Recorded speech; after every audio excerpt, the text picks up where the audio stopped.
ações são o melhor veículo para crescimento da renda passiva com dividendos. Eu não estou falando sobre previsibilidade. Previsibilidade, o fundo imobiliário ele distribui todo mês ali, né? Então, basicamente, ele vai pegar, vai distribuir todo mês, o que algumas empresas que têm ações na bolsa, elas distribuem a cada 3 meses. Então, você pode montar um calendário de dividendos, você pode receber dividendos todos os meses, mas não vai ser um dividendo exatamente igual, como é no caso dos fundos imobiliários. Mas eu estou falando aqui sobre crescimento da renda passiva com dividendos, tá bom? Olha aí, 62 a 38. Então, vamos lá. Por que eu digo que são as ações, tá? Vou mostrar 2 exemplos aqui para materializar isso aqui para vocês. Então, peguei aqui, tá? Uma empresa que está se despedindo da Bolsa de Valores, empresa maravilhosa, investiu durante um bom tempo, Energias do Brasil, vai fechar capital na Bolsa agora nas próximas semanas. E se a gente olhar, por exemplo, o histórico da EDP, da Energias do Brasil, a gente consegue ver o crescimento, olha só, o crescimento dos dividendos. Claro que a empresa ela passa por ciclos, né? Passamos por uma crise em 2015, depois voltou, crise em 2020, ela passa por ciclos. Mas no longo prazo, o que a gente consegue perceber? Olha só, em 2005 a empresa pagou 11 centavos por ação de dividendos. Então, basicamente, se eu tinha 100 ações da empresa, eu recebi R$11. Agora, só em 2023...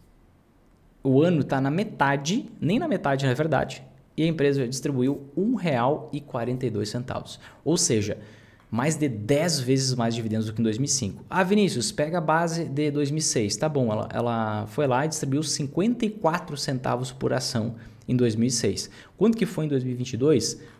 O ano inteiro? R$2,19. Ou seja, ela aumentou 4 vezes. Hoje ela distribui equivalente a 400%. A 400%. Eu desconheço um fundo imobiliário que ele conseguiu ter um crescimento desse volume. Vamos pensar numa outra empresa, a Energias do Brasil vai fechar capital, Banco do Brasil, vamos dar uma olhada aqui, ó. Banco do Brasil também cresce dividendo no longo prazo, mas a gente vê que passa por ciclos, é o ciclo natural das ações. E aí o que a gente vê? Ó, 2007, a empresa distribuía 54 centavos de dividendos ao ano por ação, tá? Como que foi em 2022? R$4,17. Ou seja, ela multiplicou por 8 vezes o volume de dividendo distribuído. Por 8 vezes o volume de dividendo distribuído. Só em 2023, não estamos nem no meio do ano, o Banco do Brasil já distribuiu mais dividendo do que em 90% dos outros anos, dos anos anteriores. E por que isso acontece? Porque a capacidade de aumento do lucro das empresas é muito maior do que a capacidade de aumento do lucro dos fundos imobiliários. Isso é inegável. Então você vê que o lucro cresce mais. Por que o lucro cresce mais? Porque justamente as empresas elas conseguem expandir mais os seus negócios, elas conseguem se alavancar, elas conseguem aumentar a sua base de clientes e tudo mais. Um fundo imobiliário, para ele, qual é a ferramenta que ele tem para ele conseguir aumentar os seus dividendos? A ferramenta que ele tem é a correção pela inflação, geralmente. Tem uma correção dos contratos de aluguel pela inflação e pela valorização imobiliária, que vai acontecer com o passar do tempo, e se sair um inquilino, ele consegue ter uma reposição na inflação, talvez um pouco maior, se o mercado estiver muito aquecido, ou ele pode ir lá, ofertar novas cotas no mercado, captar mais dinheiro dos investidores e comprar mais imóveis. Só que aí aumenta a renda passiva, mas aumenta a base de cotistas. Então acaba que aumenta a renda passiva do fundo, mas não aumenta a renda passiva para você, porque você vai ser diluído. Então, querendo ou não, as ações são o melhor veículo para crescimento de dividendos, incomparável. Agora, quando eu vou pensar em previsibilidade, todo mês o mesmo valor, aí existe um veículo chamado dos fundos imobiliários. Mas eu quero fazer você pensar uma coisa. Imagina, olha só que louco. Imagina, vamos traçar um cenário aqui hipotético. Imagina que você foi lá e comprou ações do Banco do Brasil em 2007. Tá? E você comprou essas ações do Banco do Brasil e digamos que você recebia mais ou menos 5%, foca nesse exemplo aqui que eu vou te dar, 5% ao ano de dividendos. Digamos que essa era a realidade lá em 2007. Hoje a gente tem várias empresas distribuindo 10% ao ano de dividendo recorrente. Uma delas é o próprio Banco do Brasil. Tá? Mas digamos que você conseguia 5% ao ano de dividendos. Você investiu lá em 2007.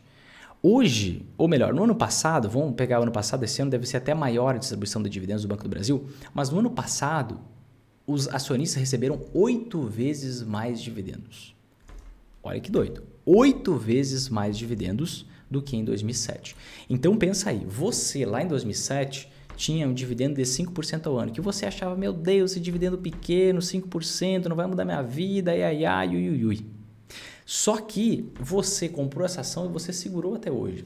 Se você segurou até hoje e ela distribui 8 vezes mais dividendos, faz aí a conta. 5 vezes 8, 40. Qual seria a remuneração que você teria via dividendos de um caso como o Banco do Brasil?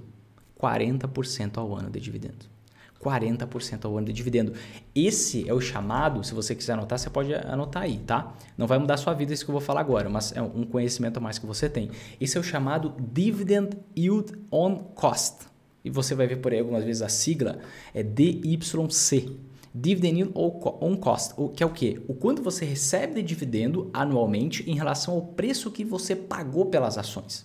E não o preço atual, mas o preço que você pagou. Então, quanto que eu recebo hoje em relação ao preço que eu paguei lá no passado, quando a ação ela tinha um preço muito menor. Esse é o Dividend Yield on Cost, que basicamente seria de 40% nesse caso desse meu exemplo aqui. Então, existe um potencial muito grande de você crescer os seus dividendos, crescer a sua renda passiva por meio do mercado de ações.